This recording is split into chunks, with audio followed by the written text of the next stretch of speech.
Welcome, ladies and gentlemen. I'm Syndrome and coming to you tonight with my thoughts on this week's Smackdown. Now, we're just coming off a very good Raw this Monday, so now would be the time for the WWE to really capitalize on that success and give us a very good, solid Smackdown to keep us interested. But were they able to do that? Well, let's find out. So, we're starting off this week's SmackDown with our new World Heavyweight Champion Dolph Ziggler in the ring, cutting his victory speech promo and getting interrupted by several superstars. I'll go over these superstars one by one and let you know what I think of their cutting promo. First off, we had Jack Swagger and Zeb Coulter coming out, who, well, did a fairly decent job. Mostly, of course, Coulter again, as Jack Swagger didn't really open his mouth. But yeah, overall, not much to say. They wanted a shot at the title. Yeah, and Dolph basically told them, you had your chance at WrestleMania and you blew it. Which is, of course, the case. Next up, we got Alberto Del Rio. And yeah, Alberto Del Rio does his Alberto Del Rio thing. He stands there smiling, babbles on in Spanish, then a little bit in English, and goes away. Again, not very impressive. I really wish this guy would just shut up and just do his thing. But yeah. Next up, we have Chris Jericho coming out last. And he thinks it's a good idea to set up a main event. Chris Jericho versus Dolph Ziggler. And what can I say? I agree. Main event, Dolph Ziggler versus Chris Jericho? Yes, please. And that's exactly what we're going to get at the end of the show. So can't wait for that one. Overall, this entire segment was pretty well done. Victory speech was proper enough. The interruptions were nice, well timed, and apart from what we saw from Alberto Del Rio, were pretty good. But yeah, overall, very good start to the show. Let's see if the rest can keep. And so we get to our first match of the evening, which is Team Hell No versus the Primetime Players. Now, this match wasn't really much to it, wasn't given a lot of time, and we didn't really get to see anything really interesting. What we did get to see was, good enough, but could have probably gone on a little bit longer and, maybe show off a little bit more, but for what it was decent enough. And what it was a setup for the Shield to come out. Well, not come out, but on the view screen and cut a nice little promo, which then leads me to believe that maybe we're going to get to see a Team Hell No versus the Shield at Extreme Rules, perhaps, which could be quite interesting. Which, like I said in my Raw video this Monday, maybe possibly with The Undertaker or maybe someone else, I don't know. They could go a lot of ways with that, with a third person. Or, hell, maybe we just get an actual title shot for the Shield and go for 2/3 of them as tag team champions, maybe. Could be very interesting. And to be honest, I'm looking forward to that if they actually go that direction. If they don't, then just go for a third person and go for yet another 6-man tag. Well, I'll be okay with that as well. But yeah, like I said, I rather like the idea of the Shield going after the tag team titles. And personally, I think they would make a pretty interesting tag team champs. Let's face it, they're a very dominant force right now, so they're prime candidates for real tag team champions. Either which way, again, while the match wasn't much to look at, it was an interesting segment and food for thought. Now, let's move on. Alright, next up we have Wade Barrett going up against Santino Marella. Yeah, basically not a very interesting match. It was decent enough, but yeah, don't really see the point of this match. I don't really see Wade Barrett getting much out of this, even though he got the victory. But yeah, I mean, personally, I'm happy enough to just see him actually pick up a victory for a change instead of being fed again against main eventers. So yeah, okay, it wasn't a good match, but at the very least, I'm happy to see our Intercontinental Champion at the very least getting a win every now and then. So yeah, decent enough segment. Moving on. And next up, we have the Bella Twins and Snuka versus the Funkadactyls and our Divas champion, Caitlyn, in a six-man Divas tag team match. And yeah, that's exactly what it was, a six-man Divas tag team match. Nothing interesting to see there. And yeah, if there was ever any time to go grab snacks or go to the bathroom, this will be it. So yeah, let's just pretend we didn't see this. Alright, and next up we have the game Triple H coming to the ring to do a WrestleMania promo now that. And yeah, the was decent enough, but was cut fairly short thanks to an interruption by 3MB no less. Yeah, that's right. We got 3MB interrupting Triple H. Interesting. At this point, you might think, oh, well, maybe they're actually gonna do something interesting with these guys, but nope, definitely not. Out comes the Shield. They just rip themselves right through the poor 3MB and dance around the ring to go and attack Triple H. But again, out comes Team Hell No, and they further their storyline with the Shield, as they did earlier on in the night already. And yeah, other than that, there's not much to say about this segment. It was well done. It's a shame that they still don't really do anything of use with 3MB. I mean, to be honest, why are these guys even a team? First of all, the gimmick is absolutely ridiculous.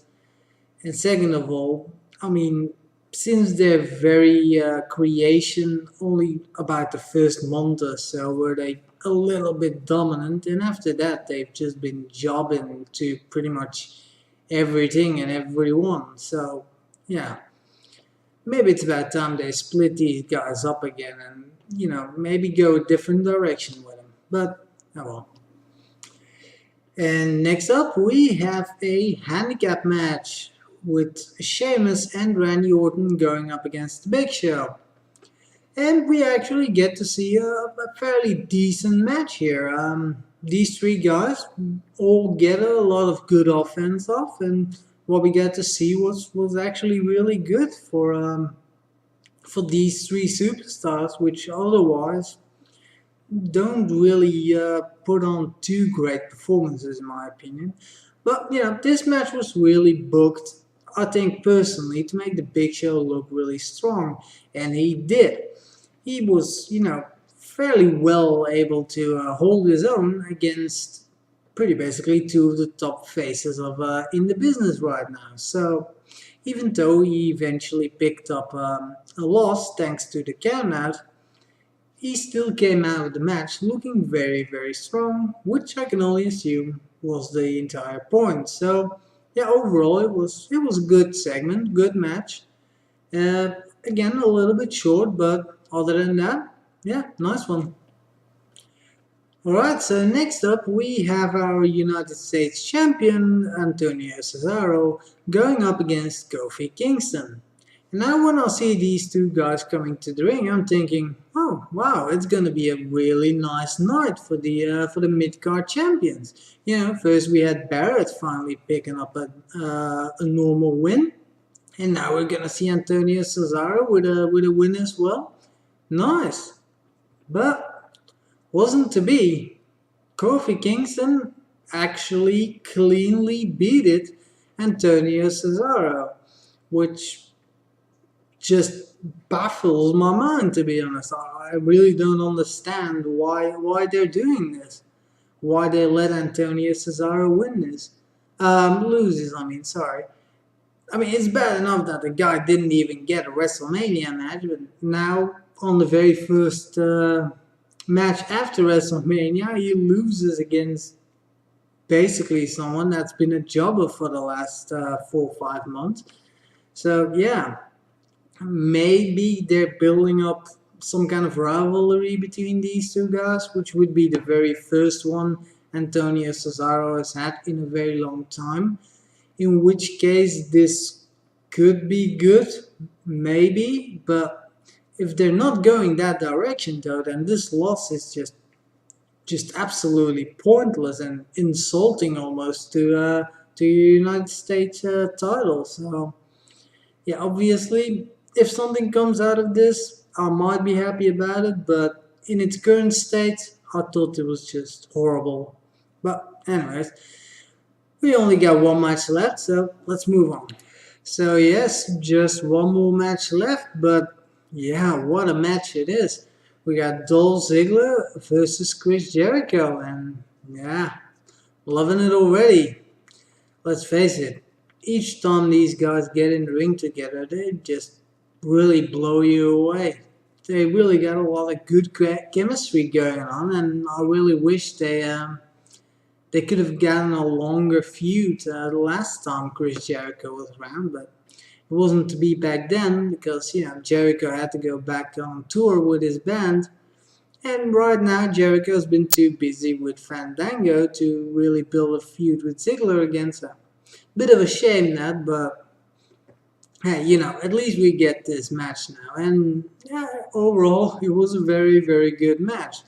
Without a shadow of a doubt, the best match of the evening, as it should be, considering it is the main event match after all. So, but except for the match, we got Fandango standing outside the ring as well, who of course can't help but get involved, which eventually costs Jericho the match.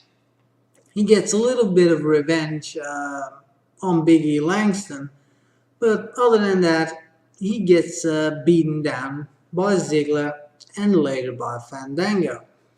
Now, overall, like I said, the match was very good.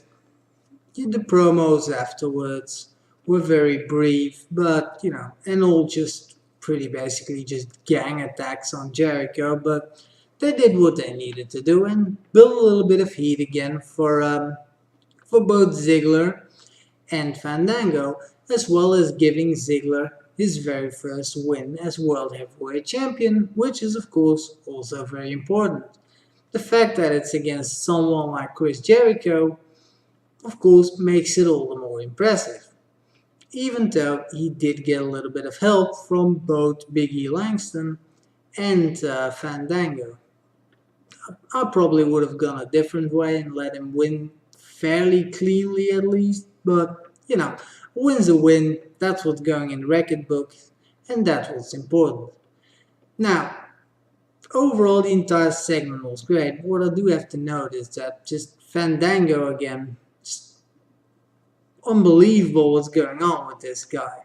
I mean, this is a guy that just debuted at WrestleMania not even a week ago, only has had one match, and is apparently just ridiculously popular at the moment, even if it's just because of his theme song.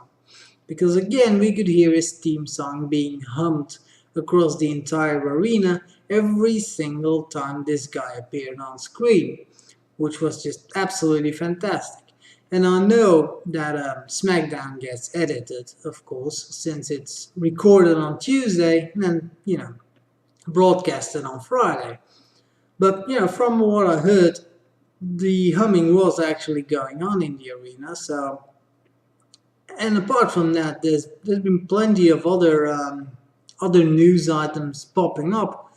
about this team being hummed all over the place. I mean, I've read an article about some cheerleaders in Texas making a video humming the team song, and then there was the incident with Everton, I think it was, football team of England, whose fans requested that they actually play the team song of Fandango before the match, which they eventually did.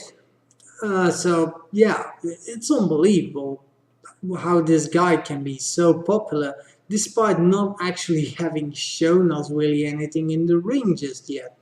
But yeah, like I said, personally I'm cool with it because like I said in previous videos, I really like the guy. I don't like the gimmick, but as a person himself, as a pure technical wrestler, he looks to be like a nice addition to the roster of the WWE. So I can only support it, and I hope that the WWE capitalizes on this popularity right now of the theme song and really makes Fandango into a very strong character.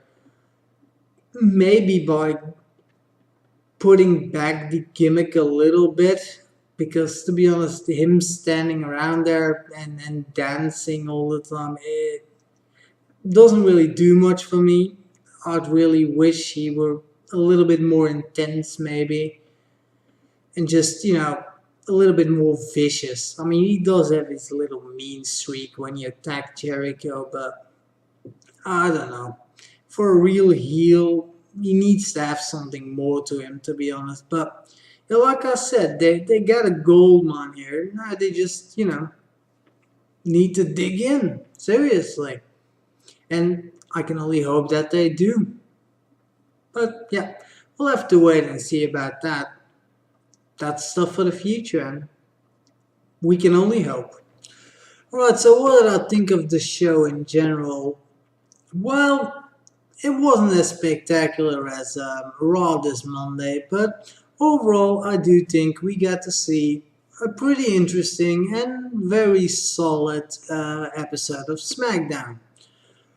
It wasn't even as great as the last Smackdown, which actually had a lot of really, really good matches in it. But, overall, definitely wasn't bad, and it managed to entertain me a little bit and definitely potentially set up a couple of feuds which are gonna come to conclusion at Extreme Rules. So yeah, overall, can't really complain about this episode. It was good, solid all the way through, and only a couple of moments that really just made me go, meh. The Divas match mostly, and other than that, there wasn't really any point where I went like, yeah, this I don't need to see. It was all good, solid stuff, which is exactly what they needed to do. Now, if they can keep this up for the rest of the month, we might actually get to have a very good Extreme Rules pay-per-view. Usually, these pay-per-views after WrestleMania, the first 2, 3, usually aren't that great. Um, Last year was an exception because Extreme Rules was very, very good then as well, but usually they're not all that grand. But if they can keep this up for the rest of the month, yeah, like I said, we might actually have an Extreme Rules that's actually a lot better than the WrestleMania we just had, which, granted, isn't really that hard to achieve because, like I said, WrestleMania was a little bit of a disappointment. But yeah, we'll have to wait and see, and hopefully they can keep it up. But until then, ladies and gentlemen, thank you very much for watching, and I will see you all next time.